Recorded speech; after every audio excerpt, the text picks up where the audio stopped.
कल्पना कीजिए, एक ऐसा दृश्य जिस पर यकीन करना किसी भी इंसान के लिए असंभव हो, जो ब्रह्मांड के रचयिता हैं, जिनके एक इशारे पर ग्रह और नक्षत्र अपनी दिशा बदल देते हैं, जिनके नाम मात्र से बड़े बड़े संकट टल जाते हैं। आज वही भगवान अपने ही घर के बाहर एक अपराधी की तरह खड़े हैं।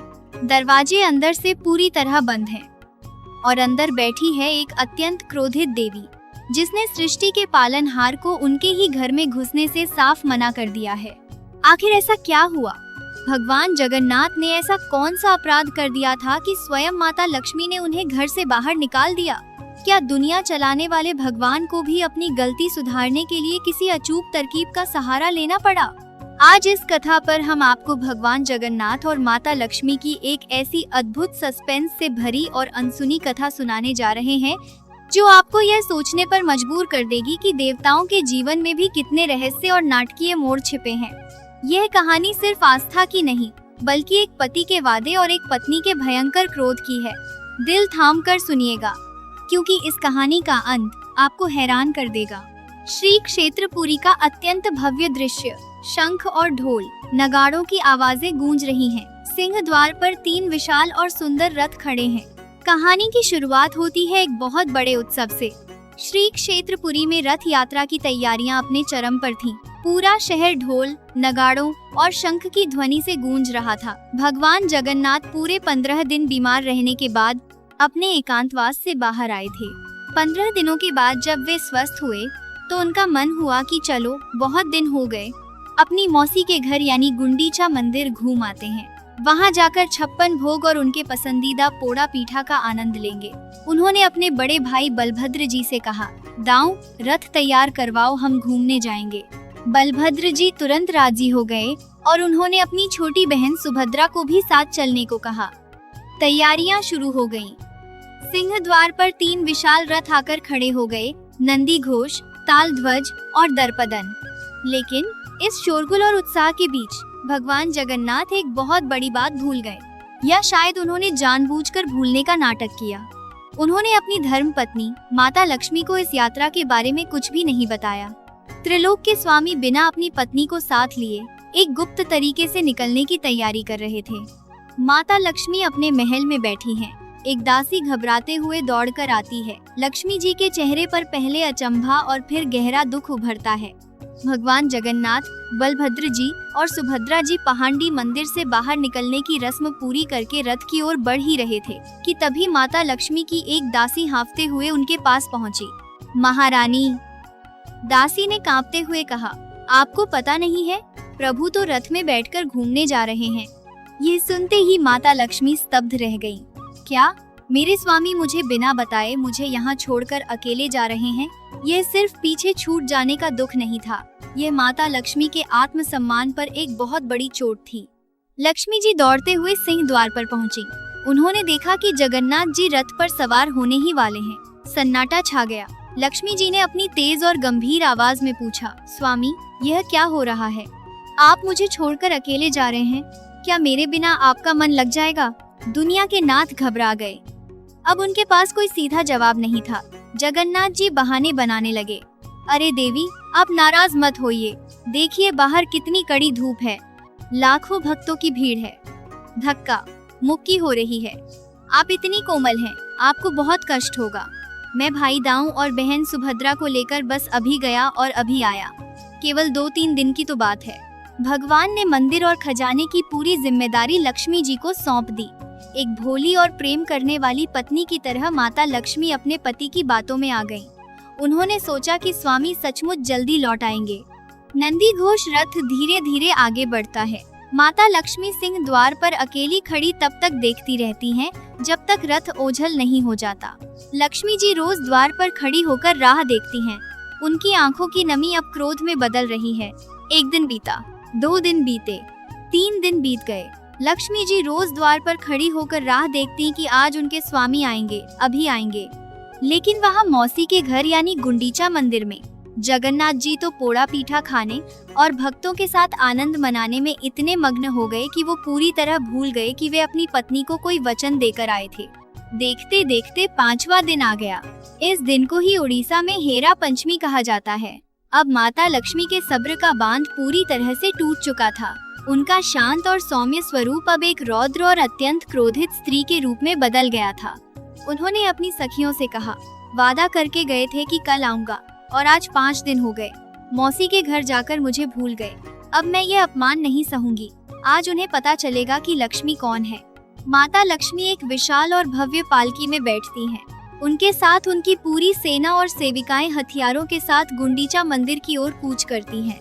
उस दिन श्री मंदिर से जो पालकी निकली वह किसी देवी की नहीं बल्कि एक रूठी हुई पत्नी की पालकी थी जो अपने पति को सबक सिखाने जा रही थी। उधर गुंडीचा मंदिर में जब जगन्नाथ जी के सेवकों ने दौड़कर खबर दी कि प्रभु अनर्थ हो गया, महालक्ष्मी जी अपनी सेना के साथ आ गई हैं और अत्यंत क्रोध में हैं। ये सुनते ही जगन्नाथ जी के माथे पर पसीना आ गया। उन्होंने घबराहट में सेवकों से कहा, जल्दी दरवाजे बंद कर लो। उन्हें कह दो मैं सो रहा हूँ। नहीं नहीं, कह दो मैं पूजा में हूँ। लेकिन माता लक्ष्मी को रोकना किसी के बस की बात नहीं थी। गुंडीचा मंदिर के बाहर पहुँचते ही उनकी नजर सबसे पहले उस विशाल रथ पर पड़ी। नंदी घोष, यह वही रथ था जिसने उनके पति को उनसे दूर किया था। लक्ष्मी जी ने एक कड़कती हुई आवाज में आदेश दिया, तोड़ दो इस रथ को, निकाल दो इसका पहिया, ताकि यह मेरे स्वामी को फिर कभी मुझसे दूर ना ले जा सके। सोचिए इस दृश्य के रहस्य और खौफ को। ब्रह्मांड की माता अपने ही पति के रथ को तोड़वा रही थी। उनके आदेश पर सेवकों ने रथ की लकड़ियां तोड़ दी। आज भी हेरा पंचमी की रस्म में प्रतीकात्मक रूप से रथ का एक हिस्सा तोड़ा जाता है। रथ तोड़ने के बाद भी लक्ष्मी जी का गुस्सा शांत नहीं हुआ। वे सीधे गर्भगृह में गईं। वहाँ का दृश्य हैरान करने वाला था। जो त्रिलोक के नाथ पूरी दुनिया को चलाते हैं, आज अपनी पत्नी के डर से चुपचाप एक कोने में बैठे थे। लक्ष्मी जी ने पुजारियों के जरिए ताना मारते हुए कहलवाया, जरा अपने प्रभु से पूछो, उन्हें अपना वचन याद है या पोड़ा पीठा खाकर सब भूल गए। जगन्नाथ जी ने संदेश भिजवाया, देवी शांत हो जाओ, मैं बस आने ही वाला था।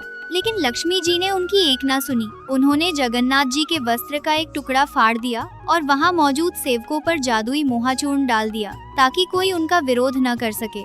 जाते जाते माता लक्ष्मी ने एक खौफनाक अल्टीमेटम दे दिया, अगर 3 दिन के अंदर वापस नहीं आए तो मैं मंदिर के द्वार हमेशा के लिए बंद कर दूंगी। 9 दिन बाद बाहड़ा यात्रा, वापसी की यात्रा। भगवान वापस श्री मंदिर लौटते हैं। सिंह द्वार का भव्य दृश्य।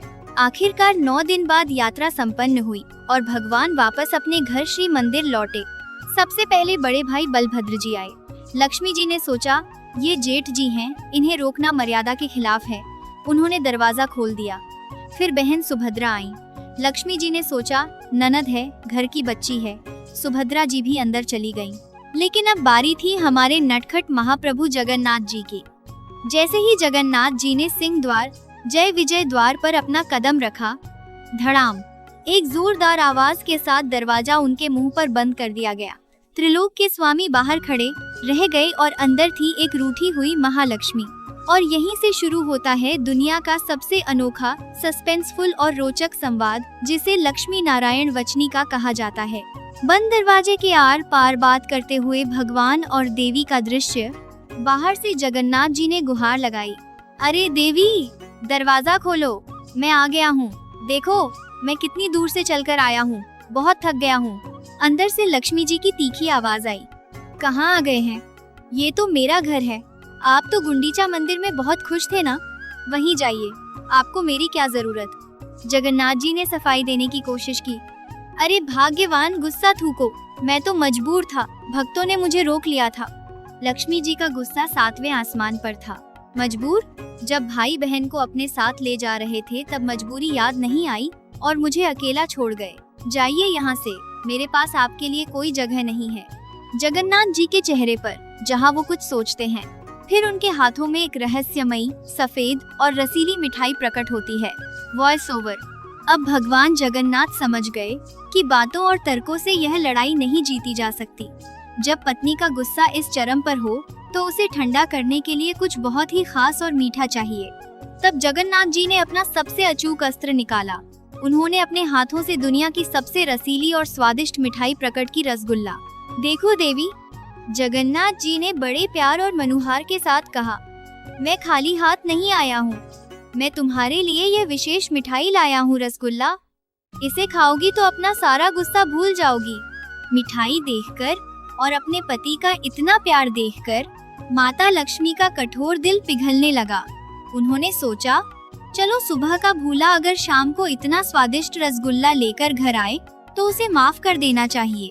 धीरे धीरे चरमराहट की आवाज के साथ हाथ सिंह द्वार के कपाट खुले। जगन्नाथ जी ने राहत की लंबी सांस ली, लेकिन कहानी में आखिरी सस्पेंस अभी बाकी था। जैसे ही जगन्नाथ जी ने खुशी खुशी अंदर कदम रखा, अचानक लक्ष्मी जी के इशारे पर देवदासियों ने उन्हें रोक लिया और उनके कपड़े एक मजबूत रेशमी रस्सी से बांध दिए। जगन्नाथ जी हैरान रह गए। अरे ये क्या? दरवाजा खोला और अब मुझे रस्सी से बांध रही हो? लक्ष्मी जी मुस्कुराई और बोली, हाँ, ताकि आप फिर कभी मुझे बिना बताए अकेले भाग ना सकें। यह आपकी सजा है। अब आपको मुझे एक वचन देना होगा। जगन्नाथ जी ने पूछा, कैसा वचन? वचन दीजिए कि अगली बार जब भी आप रथ यात्रा पर जाएंगे, मुझे साथ लेकर जाएंगे और कभी अकेले छोड़कर नहीं भागेंगे। भगवान जगन्नाथ ने मुस्कुराते हुए अपनी हार मान ली। तथास्तु देवी, मैं वचन देता हूँ। अब कृपया यह रस्सी खोलो, मुझे बहुत जोरों की भूख लगी है। और इस तरह एक रसगुल्ला खिलाकर और हमेशा साथ निभाने का वचन देकर भगवान जगन्नाथ को अपने ही घर में प्रवेश मिला। इस अद्भुत और रहस्यमयी दिन को नीलाद विजय कहते हैं और इसी दिन की याद में आज भी उड़ीसा में रसगुल्ला दिवस मनाया जाता है। ये सिर्फ देवताओं की कहानी नहीं है, ये एक अद्भुत लीला है जो हमें बताती है कि रिश्ते में प्रेम और मिठास के आगे दुनिया की हर ताकत को झुकना ही पड़ता है।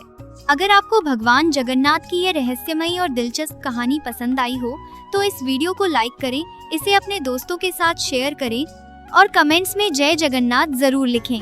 ऐसी ही और अनसुनी कहानियों के लिए इस चैनल को सब्सक्राइब करना बिल्कुल ना भूलें। मिलते हैं अगले वीडियो में एक और नए रहस्य के साथ। जय जगन्नाथ।